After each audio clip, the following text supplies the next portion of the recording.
है ना molecular basis of inheritance, ये चैप्टर पढ़ने जा रहे हैं, राइट। हम इसको कह सकते हैं मॉलिक्यूलर जेनेटिक्स, राइट। इससे पहले जो पढ़ा हमने उसमें क्या था, principle of inheritance and variations. हाँ, यानी मेनली उसमें मेंडलिज्म था, मेंडल था, ठीक है ना।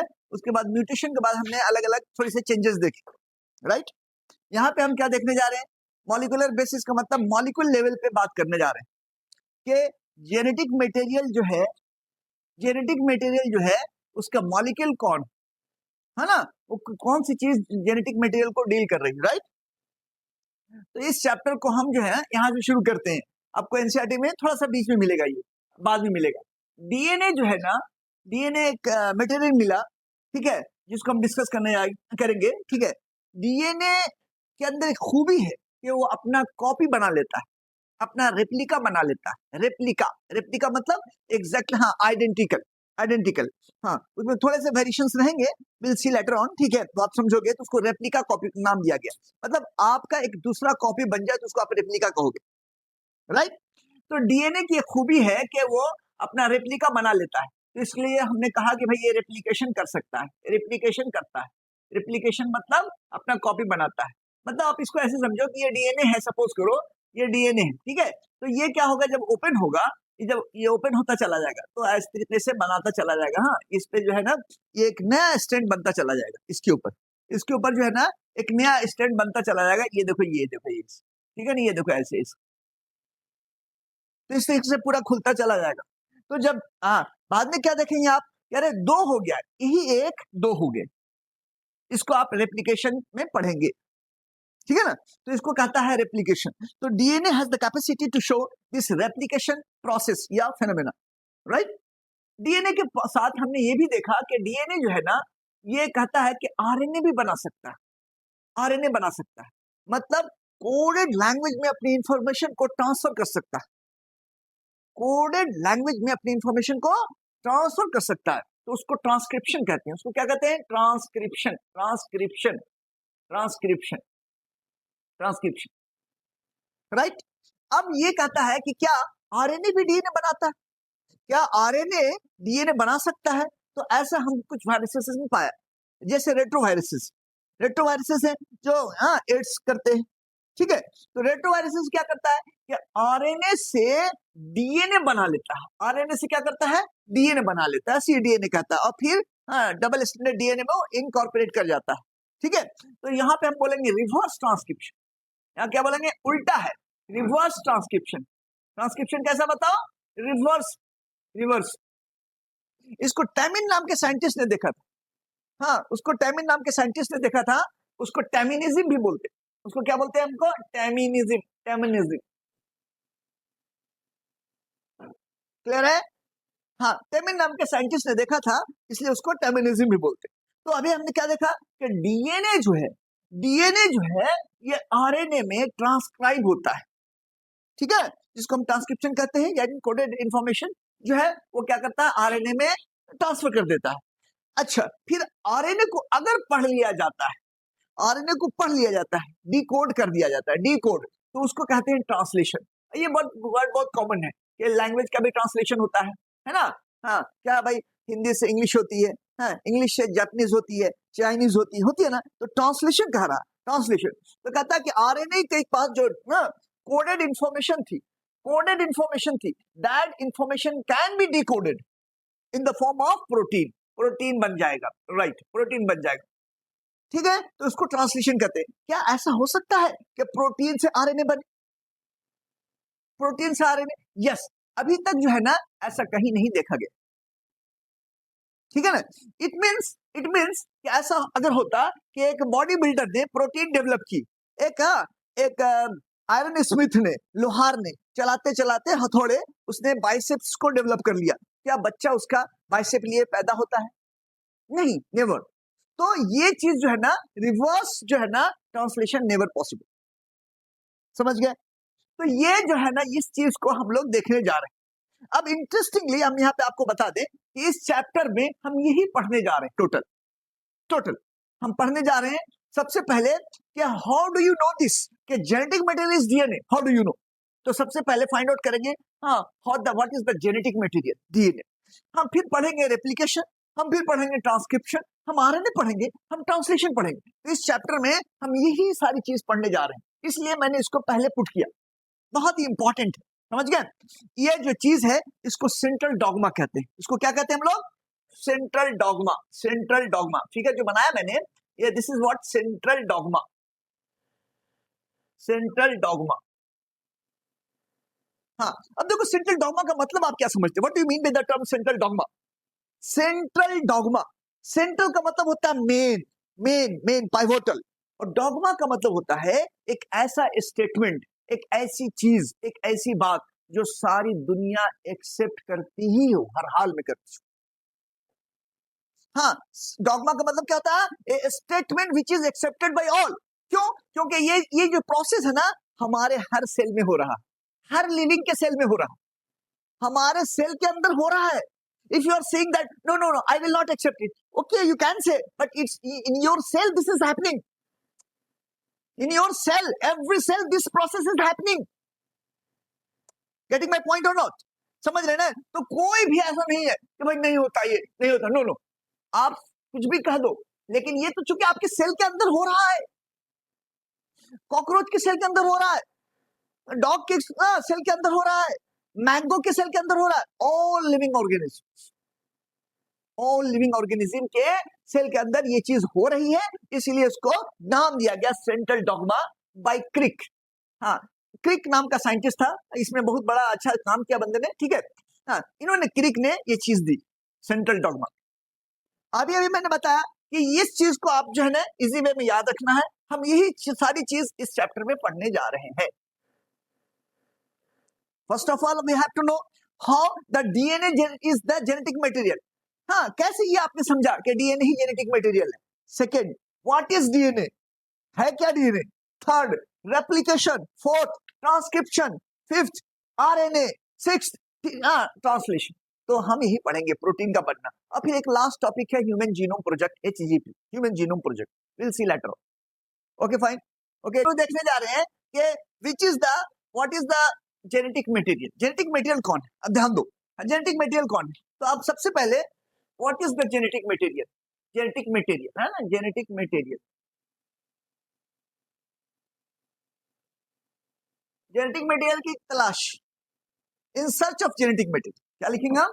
इन सर्च ऑफ, हाँ, in search of genetic material, in search of genetic material. ये प्लान चला, समझा, जेनेटिक मटेरियल। तो सबसे पहला एक्सपेरिमेंट एकदम इजी है, Griffiths transformation experiment. Griffiths transformation, Griffiths scientist का नाम है, Griffiths transformation experiment, transformation experiment, transformation experiment. देखो हाँ, हम लोग यहाँ पे समझेंगे। देखो कहता है कि ये देखो, न्यूमोकॉकस निमोनिया, न्यूमोकॉकस निमोनिया, ठीक है, जिसको स्ट्रेप्टोकोकस निमोनिया भी कहते हैं। क्या कहते हैं? Streptococcus pneumonia, caucus pneumonia. ये एक बैक्टीरिया है, निमोनिया एक बैक्टीरिया है जो निमोनिया कॉज करता है। इसका न्यू नेम क्या है? न्यूमोकॉकस। न्यूमोकॉकस, क्या नाम है? न्यूमोकॉकस, न्यूमोकॉकस, न्यूमोकॉकस निमोनिया। हाँ, निमोनिया, न्यूमोनिया, निमोनिया, समझा। तो ये न्यूमोकॉकस निमोनिया, तो ये बैक्टीरिया है। अब ध्यान दो, ये बैक्टीरिया जो है, अगर इसके ऊपर, इस बैक्टीरिया के ऊपर अगर इसके ऊपर म्यूकस है, म्यूकस पॉलीसैकेराइड, क्या है? पॉलीसैकेराइड, हाँ, म्यूकस, इससे इसकी वजह कर ये स्लिपरी और शाइनी हो जाता है। म्यूकस अगर है, ये पॉलीसैकेराइड, ये क्या है? Mucus, mucus, mucus. अगर म्यूकस यानी पॉलीसैकेराइड है, अगर म्यूकस है, पॉलीसैकेराइड है, तो ये जो है इसको हम लोग कैप्सूल कहते हैं, और यही डिजीज कॉज करता है। क्या करता है? यही डिजीज कॉज करता है, पैथोजेनिक होता है। बोलो, समझ गए? पैथोजेनिक। इसको एस टाइप बोलते हैं। इसको क्या बोलते हैं हम लोग? S type, S type, S type. हाँ, क्या बताया आपको? शाइनी होगा, स्लिपरी होगा, ठीक है ना। और अगर इसके ऊपर नहीं है, अगर इसके ऊपर कोट नहीं है, म्यूकस का कोट नहीं है, पॉलीसैकेराइड नहीं है, तो इसको रफ बोलते हैं, इसको आर टाइप बोलते हैं। इसको क्या बोलते हैं? R type. बोलो क्लियर है? क्लियर है? अभी अभी मैंने बताया डिजीज कौन करेगा, ये या ये? हाँ, डिजीज कॉजिंग ये, डिजीज कॉजिंग ये। समझ रहे मेरी बात? ठीक है। अब देखो कहता है एस टाइप, एस टाइप जो है ना, एस टाइप बैक्टीरिया को अगर आपने एस टाइप को बैक्टीरिया के अंदर क्या क्या इंजेक्ट कर दिया, इस टाइप बैक्टीरिया को आपने इंजेक्ट किया कहाँ भाई? माइस के अंदर। हाँ, कहाँ इंजेक्ट किया? माइस के अंदर। माइस के अंदर अगर आपने इंजेक्ट कर दी, इंजेक्शन में लिया और उसको आप इंजेक्ट कर दिया, क्लियर है ना? तो कहता है कि चूंकि माइस के अंदर निमोनिया हो जाएगा, माइस मैमल है, उसका लंग्स जो है ना निमोनिया से क्या हो जाएगा, उसमें पूरा वाटरी फ्लूइड आ जाता है, सांस लेने में प्रॉब्लम हो जाएगी, चूहा मर जाएगा। तो माइस डाइड। समझ गए? हाँ, this is pneumonia causing strain, clear है ना?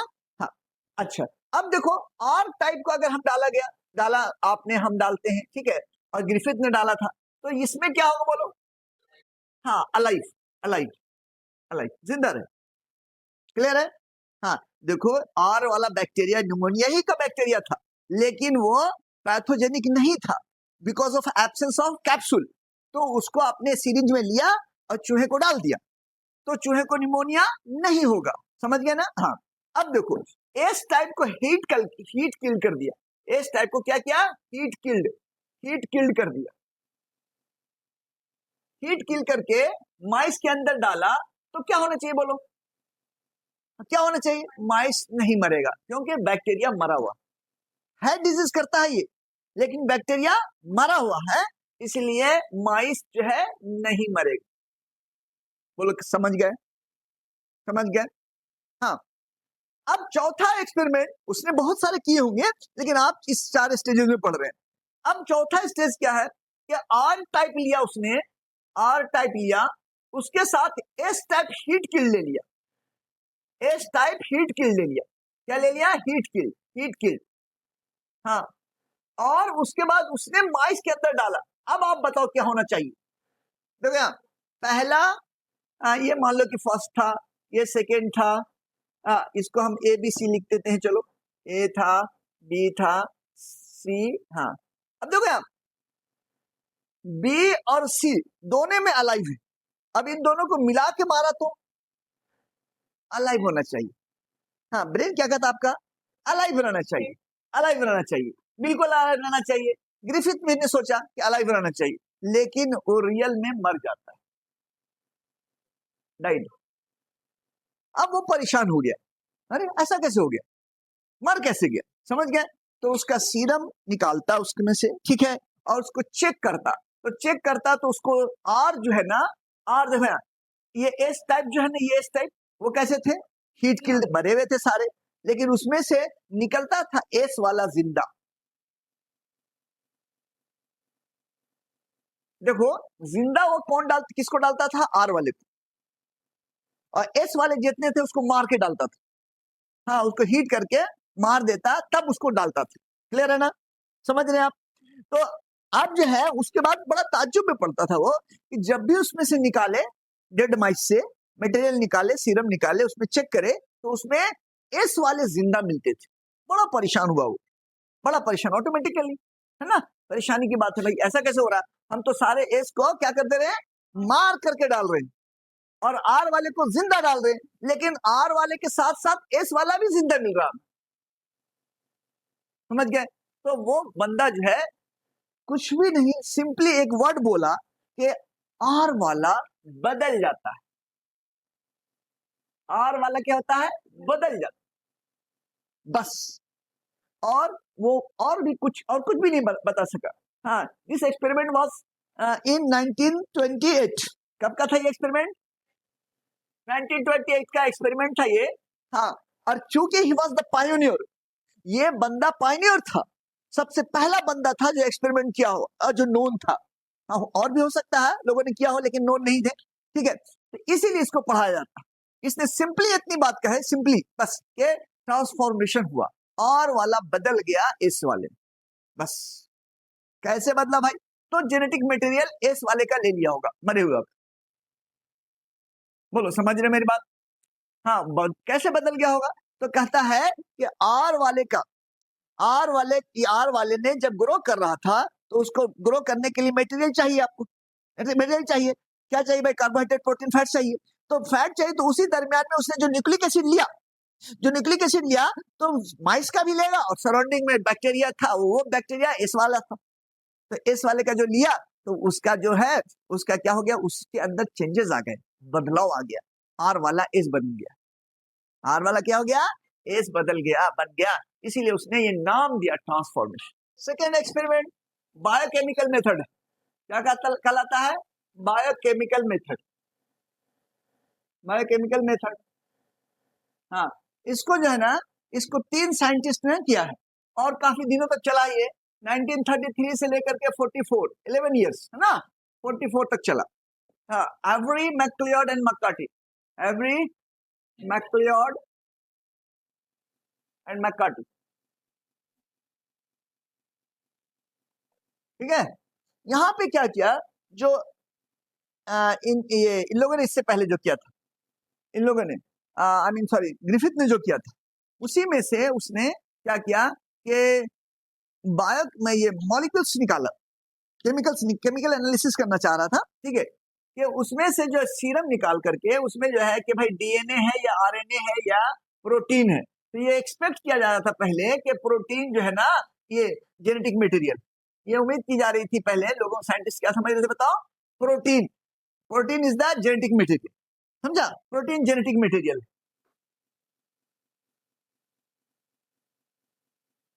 तो जो चूहा मर चुका था, ठीक है, ग्रिफिथ्स का उसी उसी उसी तरह के एक्सपेरिमेंट को करके उसमें से केमिकल्स निकाला। ये केमिकल एनालिसिस है, केमिकल एनालिसिस है, मतलब इंजाइम डाल करके बायोमोलिक्यूल्स को तोड़ करके देखना चाहा इन लोगों ने, हाँ, ये 3 साइंटिस्ट, ठीक है। तो देखो बायोमोलिक्यूल्स निकाला, सपोज करो अभी इसके अंदर क्या क्या, इसके अंदर पूरा सीरम डाल दिया, ठीक है, और साथ में जो है ना, साथ में इंजाइम डाला। तो देखो इंजाइम में क्या भाई, अगर सपोज करो प्रोटीएज डाल दिया, प्रोटीएज डाला तो प्रोटीन को तोड़ देगा, प्रोटीन को क्या करेगा? तोड़ देगा, है ना।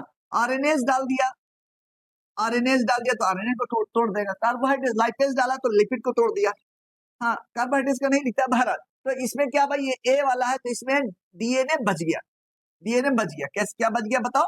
डीएनए बच गया, क्योंकि डीएनए नहीं डाला। हाँ, बी में क्या किया, कि डीएनएस भी डाल दिया। क्या क्या डाला आपने? डीएनएस भी डाल दिया, ठीक है ना, प्रोटीएज भी डाला, आरएनएस भी डाला, ये सब चीज डाल देते थे, हाँ, आरएनएस भी डाल दिया। तो यहाँ पे क्या बच गया बताओ?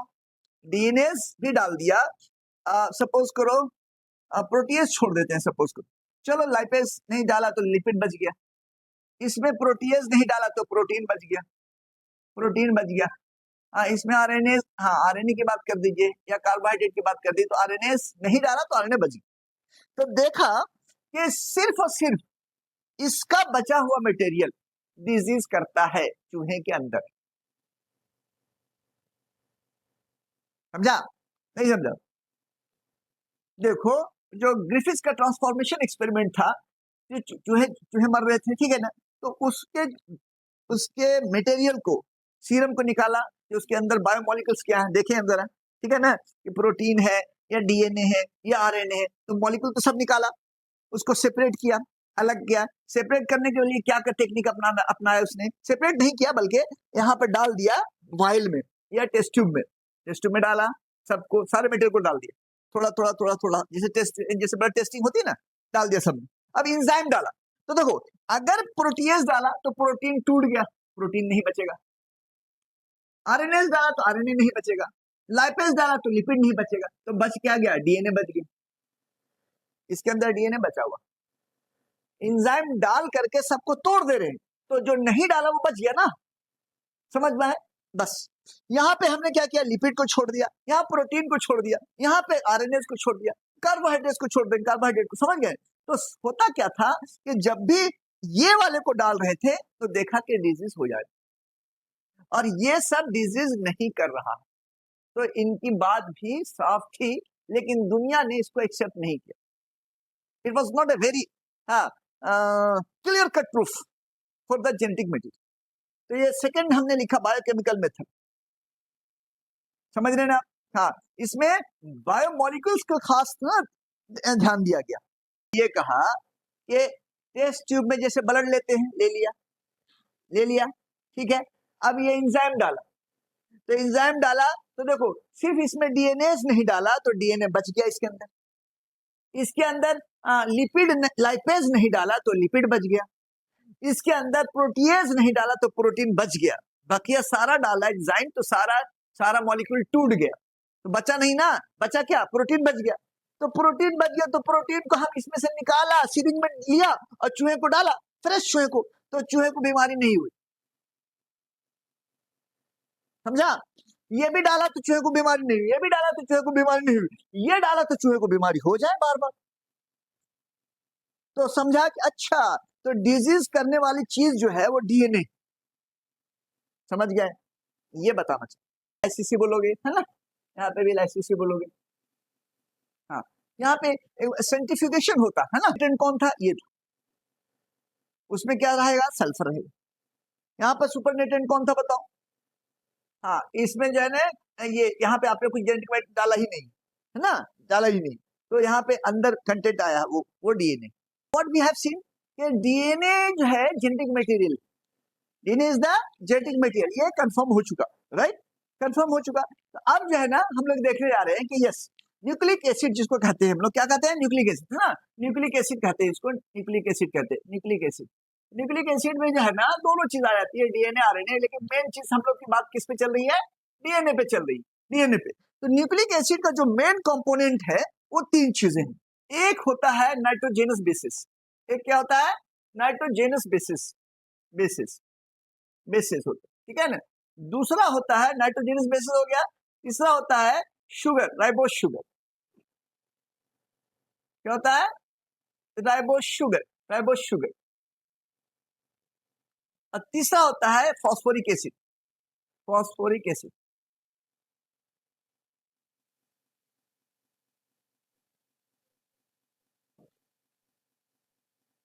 हाँ, अब देखो दरअसल यहाँ नाइट्रोजेनस बेसिस जो है ना, नाइट्रोजेनस बेसिस में कौन है भाई?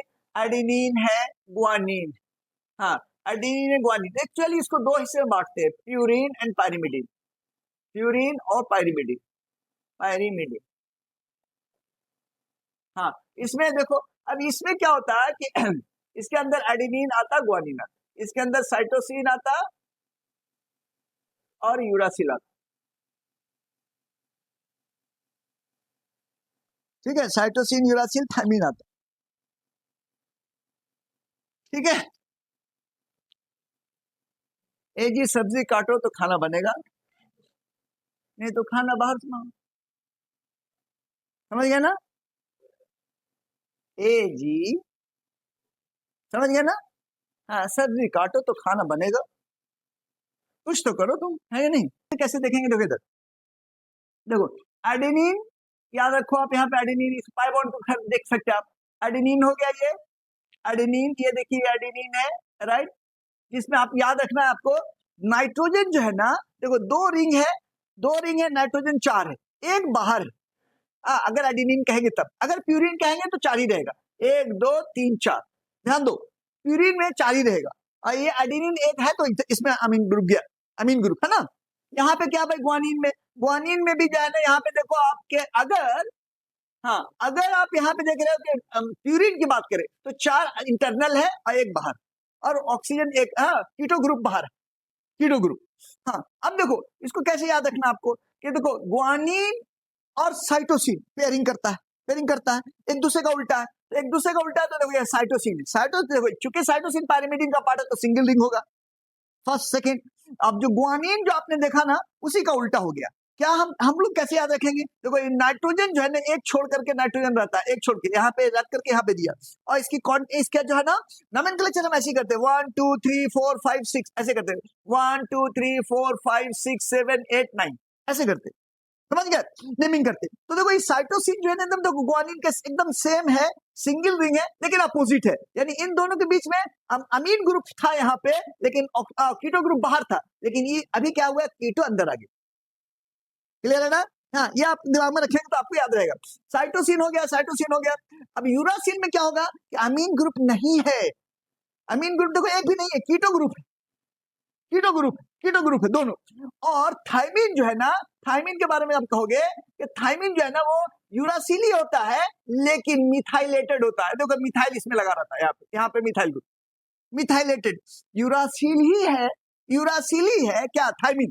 थायमिन क्या बताओ? यूरासिल ही है लेकिन मिथाइल ग्रुप अटैच हो तो। हाँ, मिथाइलेटेड यूरासिल को हम कहेंगे, मिथाइलेटेड यूरासिल को हम थायमिन कहते हैं। What is thymine? Methylated uracil. Clear है ना? थायमिन जो है ना, थायमिन जो है क्या भाई? मिथाइलेटेड यूरासिल होता है। ठीक है, तो ये चीज जो है ना वो मतलब ये जरूरी नहीं है कि आप एकदम याद कर ले, लेकिन बहुत टफ भी नहीं है, सो दैट यू कैन, है ना? अब ये आपको ये हो गया क्लियर कर, साइटोसिन हो गया, यूरासिल हो गया, यूरासिल हो गया और थायमिन हो गया। ये क्लियर है? राइबोस शुगर को देख लो, राइबोस शुगर को देखो, ये फिगर है, ये स्ट्रक्चर है। ये ज्यादातर जो है ना रिंग फॉर्म में होता है, जिसको फ्यूरानोस कहते हैं। इसको क्या कहते हैं? फ्यूरानोस कहते हैं। 4 कार्बन अंदर है और एक बाहर, एक बाहर। तो हम लोग यहाँ पे देखेंगे OH, OH, OH है ना, OH, और यहाँ पे H और CH2OH, CH2OH। ये देखिए, तो ये राइबोस शुगर हो गया। हाँ, यहाँ पे आप H लगा दो, यहाँ पे H लगा दो, यहाँ पे H लगा दो। ये देखो ये प्लेनर मॉलिक्यूल है, ये मॉलिक्यूल ऐसे। अरे देखो यहाँ पे ऐसे, ये OH, ये H, प्लेनर मॉलिक्यूल, समझा? रिंग फॉर्म में ज्यादातर रहते हैं वो, ज्यादातर। अदरवाइज इसको आप स्ट्रेट चेन लीनियर फॉर्म में भी आप पाएंगे, लेकिन दे आर वेरी वेरी हाँ स्मॉल अमाउंट, है ना, नियर अबाउट 20% होते हैं और ज्यादातर रिंग फॉर्म में होते हैं। तो ये राइबोस शुगर है। अब एक इसमें एक इंटरेस्टिंग पॉइंट जो है बहुत इंपॉर्टेंट, वो ये है कि सेकेंड कार्बन, ये तो कि C1 है, ये क्या है? C1, ये C2, C2 के अगर हाइड्रोक्सिल ग्रुप से O हट जाए, O हट जाए, तो इसको कहेंगे डीऑक्सीराइबोस। और इसको क्या कहता है? इसको क्या बना देता है? स्टेबल बना देता है। अगर है तो अनस्टेबल है। राइबोस शुगर जो है ना वो क्या है? ज्यादा अनस्टेबल है in comparison to, sorry, ribose sugar कहाँ होता है? आरएनए में। तो आरएनए इसकी वजह कर अनस्टेबल होता है। हाँ, हमने क्या कहा कि देखो यहाँ पे OH था, इसका सेकंड कार्बन के OH ग्रुप से अगर वो हट गया तो डीऑक्सीराइबोस बन जाएगा, और ये डीऑक्सीराइबोस डीएनए का पार्ट होगा, राइबोस शुगर आरएनए का पार्ट होगा। What I said, deoxyribose would be the part of DNA, whereas ribose sugar is the part of RNA. That's why their name is ribonucleic acid and deoxyribonucleic acid. अब phosphoric acid तो बहुत simple है भाई, phosphoric acid बहुत simple है। देखो क्या, phosphoric acid OH, OH, OH।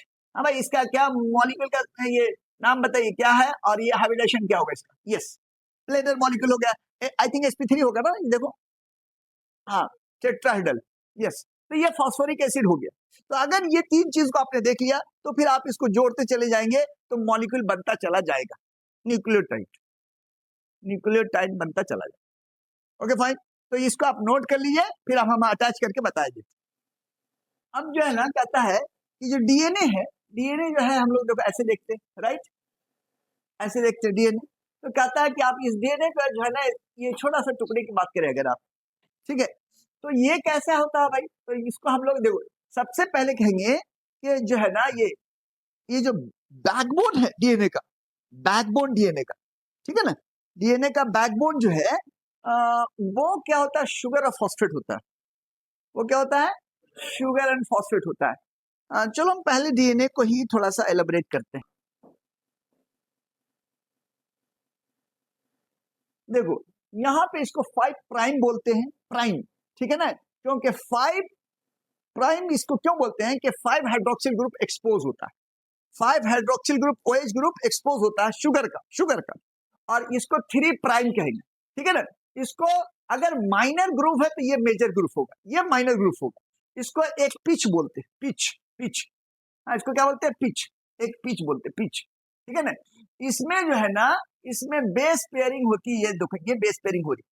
हाँ, A तो T, C तो G, G तो C, T तो A तो T, A तो T। हाँ, ये बेस पेयरिंग कहलाती है, ठीक है ना। तो 10 बेस पेयरिंग होती है, 10।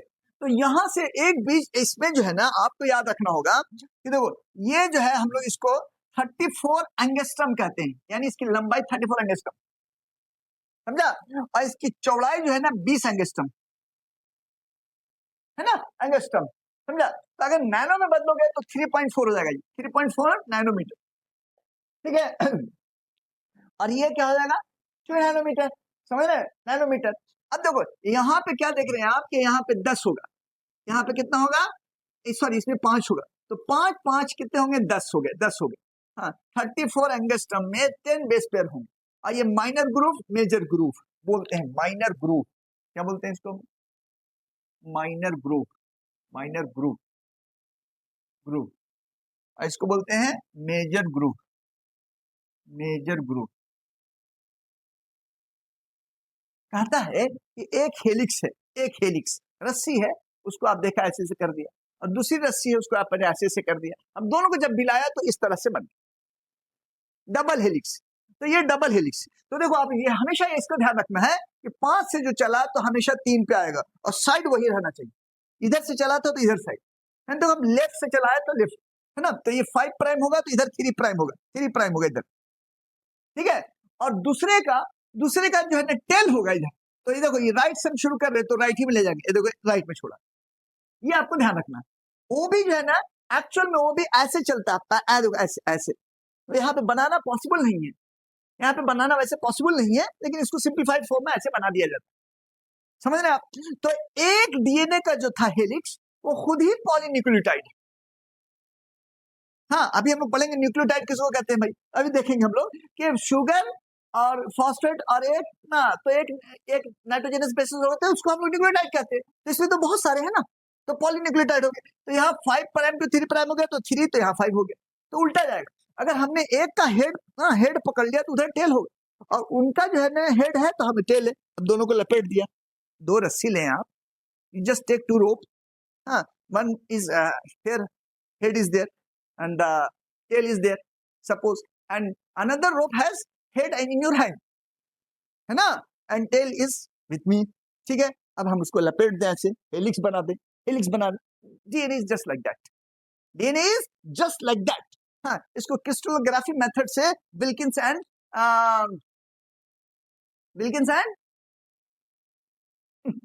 वॉटसन एंड क्रीक ने जो है ना ये डबल हेलिकल स्ट्रक्चर दुनिया वालों को बताया था, लेकिन एक्सपेरिमेंट जो है ना विल्किंस एंड फ्रैंकलिन, हाँ विल्किंस और फ्रैंकलिन है ना, हाँ ठीक है, विल्किंस है, फ्रैंकलिन है और क्रीक, हाँ ये सब मिलकर क्रिस्टलोग्राफी मेथड से इन्होंने डिक्लेयर किया था, बताया था इसको, राइट। तो देखो ना अब यहाँ पे समझना क्या क्या है कि डीएनए जो है ना, यस ये राइट हैंडेड हेलिक्स है, हाँ 2 माइनर या 2 माइनर, देखो यार 2 माइनर के बीच के डिस्टेंस को पिच कहते हैं, वो 34 एंगस्ट्रम होता है, ठीक है। इसमें 10 बेस पेयर होते हैं, कितने बेस पेयर होते हैं, 10 बेस पेयर होते हैं, इसमें कितने बेस पेयर होते हैं, 10 बेस पेयर होते हैं, बेस पेयर, ठीक है। बेस पेयर किसको कहते हैं, एटी या सीजी, एटी या सीजी को बेस पेयर कहते हैं, बेस पेयर कहते हैं। एटी में डबल हाइड्रोजन बॉन्डिंग होती है, सीजी में 3 होती है, सीजी में कितनी होती है, 3 होती है, ये हम लोग बार बार लिखेंगे, सीजी में 3 होती है, समझा। तो यस, तो अगर हम 2 के बीच के डिस्टेंस को कहेंगे तो आप जो है ना इसको भी जो है ना 10 से डिवाइड करो, 0.34 नैनोमीटर, या एंगस्ट्रम में कहेंगे तो 3.4 एंगस्ट्रम, समझ गए।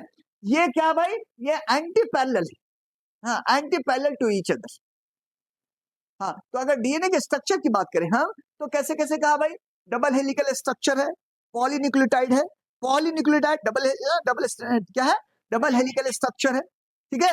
राइट हैंडेड हेलिक्स है, 2 माइनर ग्रुप या 2 मेजर ग्रुप के बीच के डिस्टेंस को हम लोग पिच कहते हैं, उसमें 10 बेस पेयर आते हैं, और इसको स्टैंडर्ड डीएनए यानी बी डीएनए कहते हैं, इसका नाम है बी डीएनए, बी डीएनए बोलते हैं इसको, समझा। हाँ, तो ये क्या है भाई, पॉलीन्यूक्लियोटाइड है, ये क्या है, पॉलीन्यूक्लियोटाइड है। तो आप जो है ना आज पूरा बताना थोड़ा सा डिफिकल्ट है, 45 हो गया है ना, ठीक है। हाँ, तो हम बस इसका ऐसे कर लेंगे, अगर सपोज करो एडेनिन है, इसका शुगर जोड़ा तो एडिनोसाइन हो गया, फॉस्फेट जोड़ा तो एडिनोटाइड हो गया, ये अब न्यूक्लियोटाइड का हिस्सा बनता चलेगा। हाँ, ये साइटोसिन है तो शुगर है तो फॉस्फोस हो गया, गुआनोसिन है, गुआनोसाइन शुगर है तो फॉस्फेट हो गया, है ना। हाँ, अब देखो यहाँ शुगर का पहला कार्बन, ये 5वां कार्बन, ये अटैच हो गया इस लेकिन तीसरे कार्बन से जो है ना ये नीचे वाले मॉलिक्यूल को पकड़ लेगा। C3 से किसको पकड़ेगा? नीचे वाले को। तो इस तरीके से पॉलीन्यूक्लियोटाइड बनता है। हाँ देखो यार, एक न्यूक्लियोटाइड, दूसरा न्यूक्लियोटाइड, तीसरा nucleotide, how they are attached together. तो देखो यार, इसका C3 और इसका OH ग्रुप, इसका C3 इसका OH ग्रुप, इसीलिए इसको फॉस्फोडाइस्टर बॉन्ड बोलते हैं। Ester bond, ester bond, ester bond, लेकिन एस्टर एस्टर तो फॉस्फोडाइस्टर। समझ रहे ना? Hope so, will take it in next class. समझ गए? माइनर ग्रुप, मेजर ग्रुप क्या होता है? If you are just bending to rope like this, automatically some hole like structures form, groove, उसको notch you can say, जैसे notch like कुछ structure ऐसा, समझ गए उसको? हाँ, तो बनता, ठीक है ना? हाँ, लीनियर डिस्टेंस इतना है। और अगर इसका एंगुलर डिस्टेंस की बात करें तो एंगुलर डिस्टेंस देखो यार, ऐसे ऐसे जाएगा, ऐसे ऐसे ऐसे। चूंकि आप इस टुकड़े को यहाँ पे सटाएंगे तो 360 डिग्री हो जाएगा, तो 360/10 इज इक्वल टू 36 डिग्री। तो हर ये न्यूक्लियोटाइड 360 डिग्री से बेंड करेगा। देखो ऐसे ऐसे, समझ गए? हाँ, ये एंगुलर डिस्टेंस होगा डीएनए का। और लीनियर डिस्टेंस जो है ना, वो डायरेक्ट हम कहेंगे 34 एंगस्ट्रम। पिच किसको बोलना? 2 माइनर या 2 मेजर के बीच के डिस्टेंस को पिच बोलते हैं। वो डीएनए माना, स्टैंडर्ड माना जाता है। Thank you.